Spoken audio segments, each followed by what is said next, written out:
A saga do Prêmio Nobel. Versão e distribuição Sinapse. A saga dos Nobel é a história das grandes descobertas e das ideias do século XX. Einstein, Curie, Pavlov, Fleming e também Camus, Hemingway, Luther King e o Dr. Schweitzer já se tornaram lendas.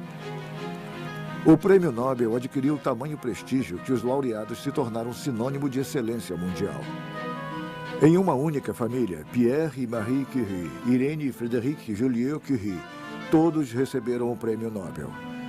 Suas descobertas no campo da radioatividade permitiram a compreensão da estrutura da matéria. O clã Curie. Varsóvia, 7 de novembro de 1867. Nasce Marie Sklodowska no velho bairro da cidade. A Polônia está sob o domínio da Rússia.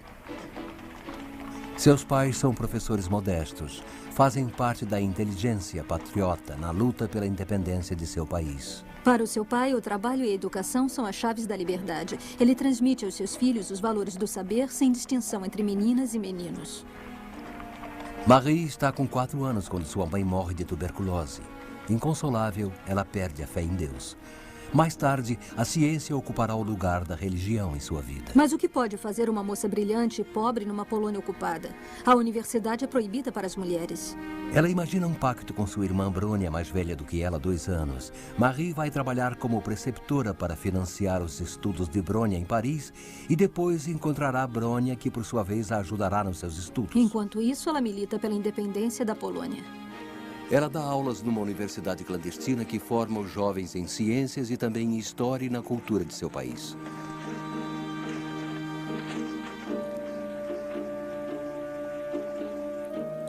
Quando Brônia termina seus estudos de medicina na França, Marie está com 24 anos. Ela pode finalmente ir ao encontro da irmã em Paris e realizar seu mais acalentado sonho: estudar física e matemática na Sorbonne. Este templo do conhecimento era destinado aos homens naquela época. E é lá que ela encontra Pierre Curie? Sim, mas 3 anos depois. Pierre é um físico de 35 anos que já fez importantes descobertas no campo dos cristais e do magnetismo. Havia entre sua concepção das coisas e a minha, apesar da diferença dos nossos países de origem, um parentesco surpreendente que poderia ser atribuído talvez a uma certa analogia na atmosfera moral da família na qual cada um de nós havia crescido. O pai de Pierre, Eugène Curie, é médico, antigo comunista, republicano convicto e jardineiro nas horas vagas. Para evitar que a escola tolha a criatividade de seus filhos, ele confia sua educação a professores particulares. Bacharel aos 16 anos, Pierre adquire seus conhecimentos em física graças a um esforço pessoal e se forma com louvor. Ele pensa até em ficar solteiro para se dedicar de corpo e alma à física. Mas depois do seu encontro com Marie, ele muda de ideia. Ele encontra nela a companheira ideal com quem irá dividir sua paixão.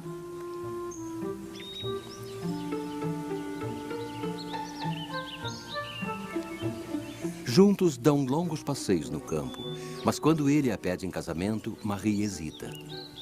Casar iria obrigá-la a renunciar à sua família e à luta contra a opressão na Polônia, mas Pierre saberá convencê-la. Seria belo passar a vida um ao lado do outro, hipnotizados por nossos sonhos. O seu sonho patriótico, o nosso sonho humanitário e o nosso sonho científico. Eles se casam em 1895. Levam uma vida simples, com o salário de professor de Pierre. Marie continua se preparando, visando um cargo de professora. Eles recebem como presente de casamento 2 bicicletas e dedicam suas férias a passeios bucólicos. Nós vivíamos muito unidos, nossos interesses eram comuns em todas as áreas. Experiências teóricas, trabalhos de laboratório, preparação de cursos ou exames.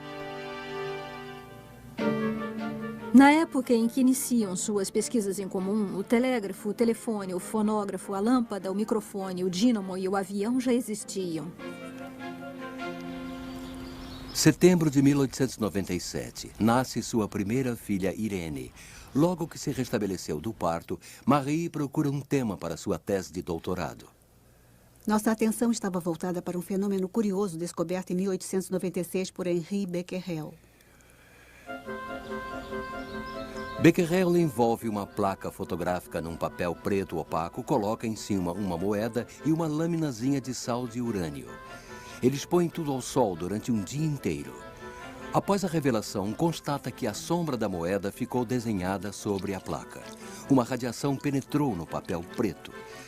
Alguns dias depois, coloca de novo uma moeda entre o papel negro e o sal de urânio e coloca tudo numa gaveta. Quando desembrulha a placa, constata que o urânio marcou a placa através do papel negro, mesmo sem exposição ao sol.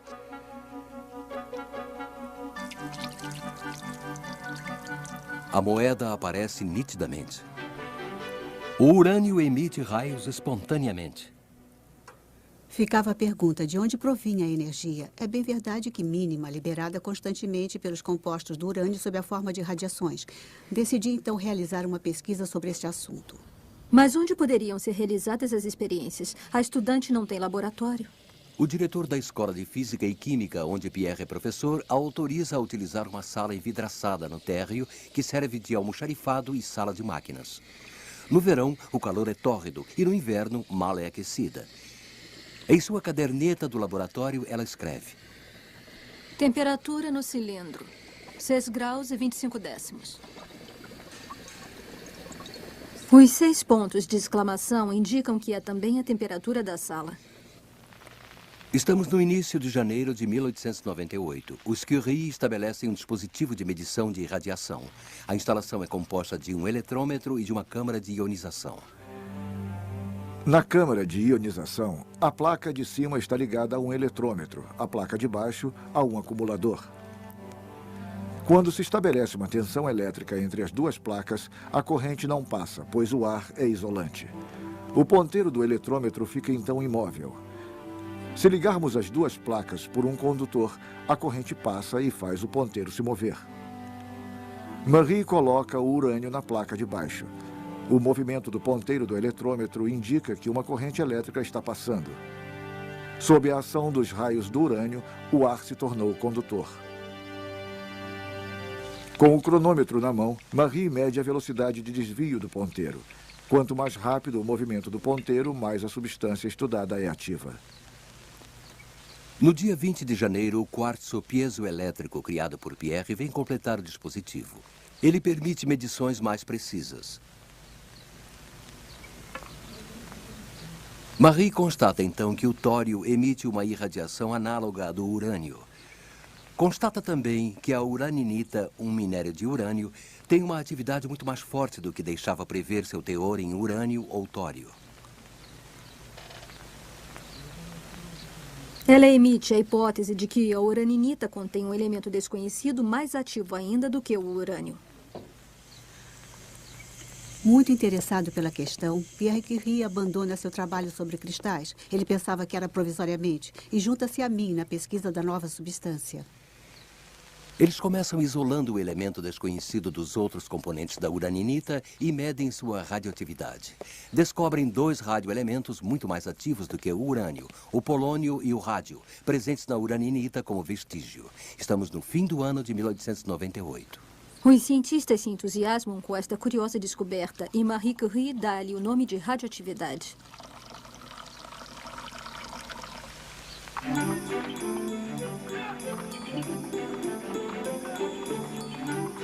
Mas ela ainda precisa conseguir extrair rádio puro para convencer os químicos de que se trata realmente de um novo elemento. A Escola de Física Química empresta um hangar para trabalhar os resíduos de uraninita que as minas da Boêmia concordavam em vender barato.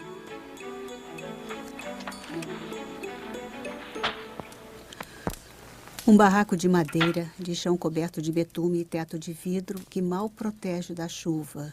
Mesas velhas, cadeiras bambas, um fogão velho que mal aquecia e o quadro negro que Pierre gostava tanto de usar. Não há exaustor para os gases tóxicos. É preciso deixar as janelas abertas o tempo todo. Eles dividem o trabalho. Marie ataca a preparação do rádio puro enquanto Pierre estuda a irradiação dos produtos cada vez mais ativos que ela obtém. Às vezes eu passava o dia todo mexendo a massa em ebulição com uma vara de ferro quase do meu tamanho. À noite eu estava exausta. Era um trabalho extenuante transportar os recipientes, despejar os líquidos e mexer durante horas a matéria em ebulição numa bacia de ferro fundido. O rádio libera uma claridade radiante, estranha, mágica. Às vezes, quando a noite chega, os Curie voltam ao laboratório para contemplar seus preciosos produtos.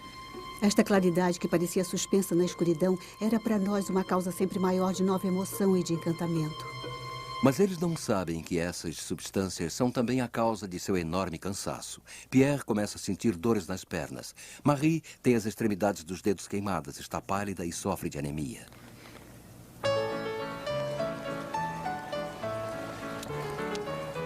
No ano de 1900, a Exposição Universal celebra em Paris a arte e a tecnologia e atrai quase 50 milhões de pessoas na capital. A eletricidade, esse fluido invisível, é a rainha da exposição. Mas para os cientistas que participam do Congresso Internacional, a honra cabe à radioatividade. Pela primeira vez, os Curie expõem o fruto de suas descobertas para os mais ilustres cientistas do mundo.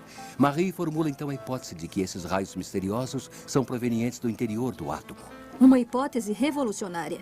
O átomo passa então a ser considerado como o primeiro componente indivisível da matéria.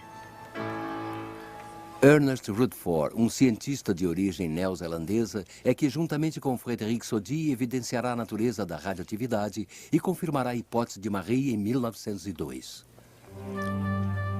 Eles descobrem que os átomos radioativos se transmutam espontaneamente ao fim de um certo tempo em uma série de átomos diferentes, liberando energia.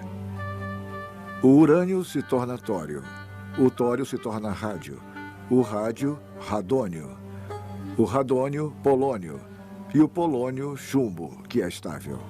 É o sonho alquimista dos séculos anteriores. Poder-se-ia até transformar chumbo em ouro, mas o custo seria muito alto. A observação dos efeitos da radiação vai permitir a Rutherford imaginar a estrutura do átomo. Em 1911, ele irá descobrir que o átomo tem um núcleo ao redor do qual gravitam os elétrons. Como os planetas em torno do Sol. Ele vai formular a hipótese, verificada em seguida, de que a radioatividade se produz bem no centro do átomo, no próprio núcleo. Com Curie e Rutherford, nasce um novo campo de pesquisa, a física nuclear. Na Europa e na América, a rivalidade é intensa neste início de século. Sem um laboratório de verdade e com poucos meios, serão necessários 4 anos até que Marie obtenha rádio puro e possa definir seu peso atômico. No dia 28 de março de 1902, ela escreve na caderneta: Ra é igual a 225,3. A radioatividade do rádio é 1,5 milhão de vezes maior do que a do urânio. Pierre testa os efeitos fisiológicos aplicando a radiação em seu braço. A pele fica queimada, mas se regenera. Ele alerta os médicos do Hospital Saint-Louis que testam os efeitos do rádio em células cancerosas. Elas são destruídas. Quando a epiderme volta a se formar, ela está sadia. É o início de uma terapêutica, a Curie-terapia. Industriais querem explorar o rádio, mas os Curie se recusam a patentear a descoberta, pois consideram que as descobertas fundamentais pertencem a todos. Uma atitude que muitos de seus amigos qualificaram como irrealista, quando se sabe que o grama de rádio iria custar de 6 a 7 milhões de francos em 1920. Quando lhe é proposta a Légion d'honneur, Pierre Curie recusa esta alta distinção. Queira, por favor, agradecer ao senhor ministro e informá-lo de que não sinto necessidade alguma de ser condecorado, mas que tenho enorme necessidade de um laboratório. Em 1903, Pierre e Marie Curie recebem o Prêmio Nobel juntamente com Henri Becquerel pela descoberta da radioatividade e das radiações. Pierre teve que insistir junto à comissão de seleção para que Marie pudesse dividir o prêmio com ele. Nenhuma mulher até então havia recebido essa distinção. Os Curie se tornam um casal emblemático, mundialmente reconhecido. No mesmo ano, Marie defende sua tese de doutorado na Sorbonne. Uma instituição eminentemente masculina. Não se pode esquecer que, na época, Octave Mirbeau escrevia: A mulher não é um cérebro, ela é um sexo, o que é muito mais bonito. Ela obtém o título de doutor em ciências físicas com as felicitações do júri. Pierre, por sua vez, é eleito para a Academia de Ciências. Ele se torna professor na Sorbonne em 1904. Nesse mesmo ano, nasce sua segunda filha, chamada Eva. Ao contrário de sua irmã Irene, ela não se apaixonará pelas ciências. Será pianista e escritora. Nessa época, a radioatividade começa a minar a energia vital dos Curie. Alguns de seus colaboradores já sofrem de leucemia. Mas Pierre e Marie ainda hesitam em admitir os perigos do rádio. Em maio de 1906, Pierre Curie escorrega na calçada molhada e morre sob as rodas de um carro pesado puxado por cavalos. Marie está com 38 anos e o choque é brutal. Quantas vezes você mesmo me disse que se não me tivesse mais, seria um corpo sem alma. E eu, onde encontrarei uma alma se a minha partiu com você? Marie usa um vestido de algodão preto. Ela abandona durante um tempo sua roupa de trabalho.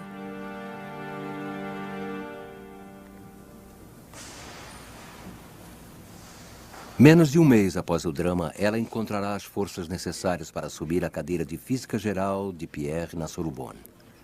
Ela receberá o Nobel pela segunda vez em 1911, desta vez em Química, e sem dividi-lo, por ter isolado o rádio e determinado seu peso atômico.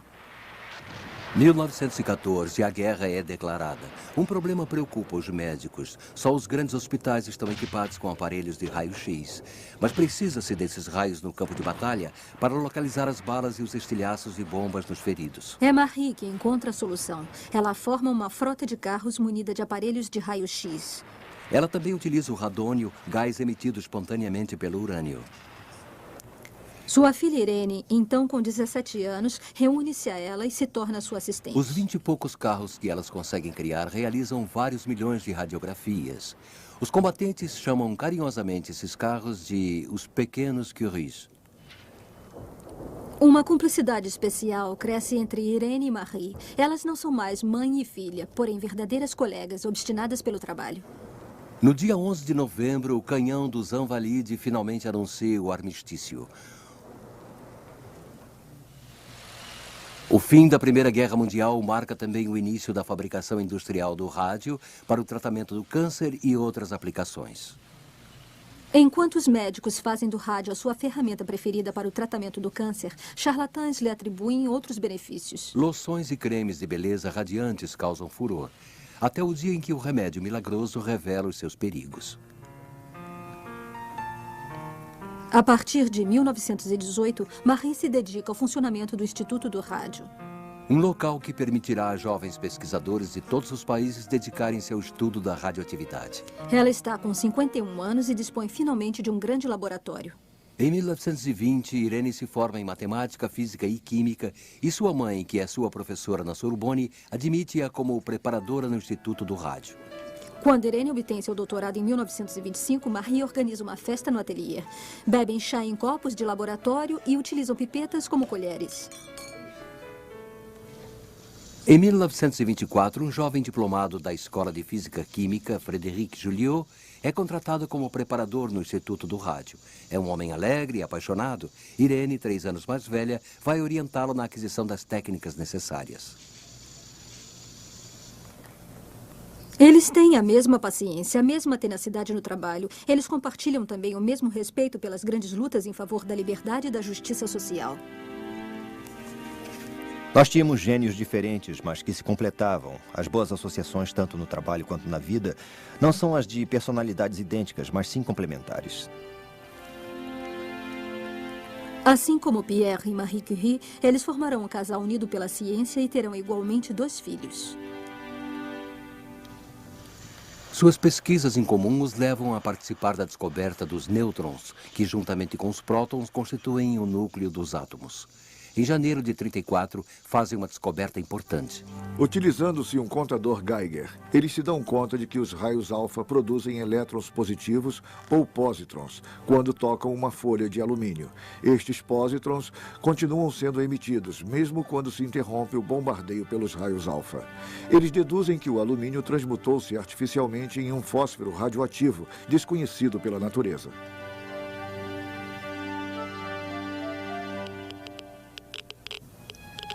Quando recebe a notícia, Marie corre para o laboratório. Segura o radioelemento artificial com seus dedos queimados em frente ao contador Geiger.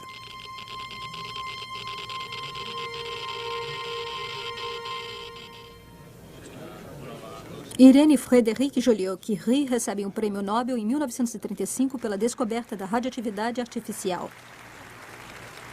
Hoje são produzidos artificialmente mais de 2.500 elementos radioativos, entre os quais o cobalto, que é utilizado na terapia do câncer. Infelizmente, Marie não assistirá à consagração de sua filha Irene. Ela morre em 1934 de leucemia provocada por uma exposição muito grande às radiações e aos raios-x. Estava com 67 anos. Não teve nem padre nem oração no seu enterro em Sceaux. Seu caixão foi colocado sobre o de Pierre. Sua família, que viera de Varsóvia, jogou sobre seu caixão um punhado de terra da Polônia.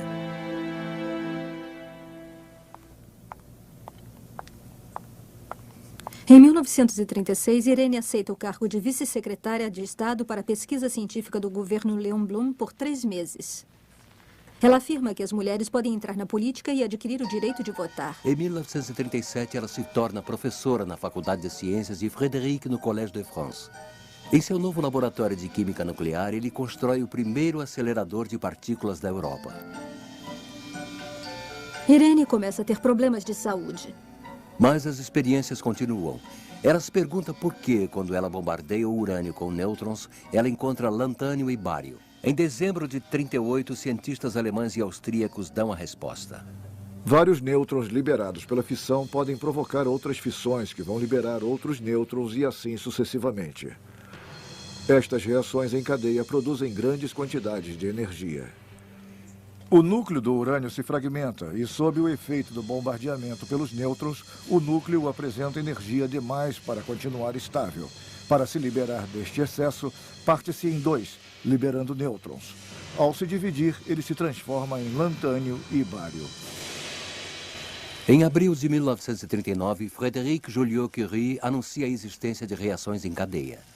Os meios de comunicação se apropriam do caso e já se fala em energia barata e em bomba devastadora. Mas a partir de setembro de 1939, temendo que Adolf Hitler se aposse desta descoberta, Joliot e sua equipe param de publicar. No inverno seguinte, Joliot convence Raoul Dautry, ministro do armamento, a mandar uma missão secreta para Oslo para preceder os alemães na compra de toda a produção de água pesada. Água na qual se substitui o hidrogênio por deutério e que permite controlar as reações em cadeia. A missão tem êxito e a Noruega cede a água pesada para os franceses.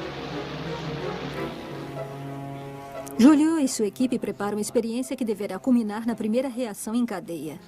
Mas diante do avanço das tropas alemãs, Dautry esconde todo o estoque de urânio no Marrocos. E no dia 18 de junho de 1940, os colegas de Joliot levam em comboio a água pesada para Londres. O princípio dos reatores nucleares é guardado na Academia das Ciências, dentro de um envelope lacrado que só será aberto em 1949. Em 1942, do outro lado do Atlântico, uma equipe americana produz a primeira pilha atômica. Graças ao inédito esforço de guerra, os cientistas americanos vão fabricar a bomba atômica, que ficará pronta em 1945.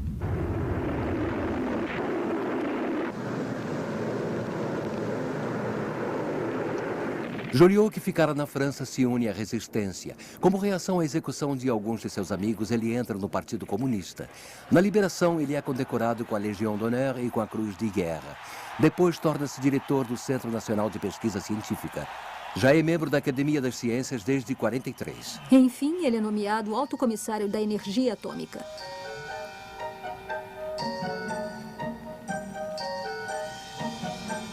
No dia 15 de dezembro de 1948, às 12 horas e 12 minutos, a primeira pilha atômica francesa chamada Zoé entra em funcionamento.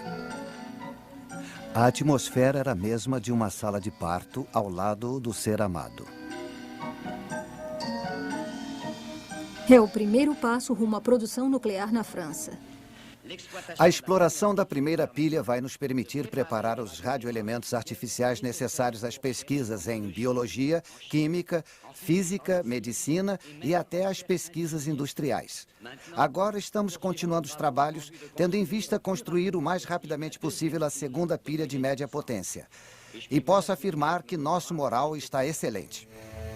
Em 1950, sob a pressão dos americanos, Frédéric Joliot é afastado de suas funções de alto comissário da energia atômica por pertencer ao Partido Comunista. Estamos em plena Guerra Fria. Frédéric e Irene dedicam os últimos anos de suas vidas ao desenvolvimento de seus laboratórios e à defesa da paz. Assim como Marie Curie, Irene morre de leucemia em 1956 e Frédéric Joliot em 1958 de uma doença decorrente provavelmente das radiações. Pierre e Marie Curie, Irene e Frédéric Joliot Curie dedicaram suas vidas à ciência, numa atitude de desprendimento. Suas descobertas revelaram a existência de um mundo infinitamente pequeno e atenderam a todas as áreas científicas.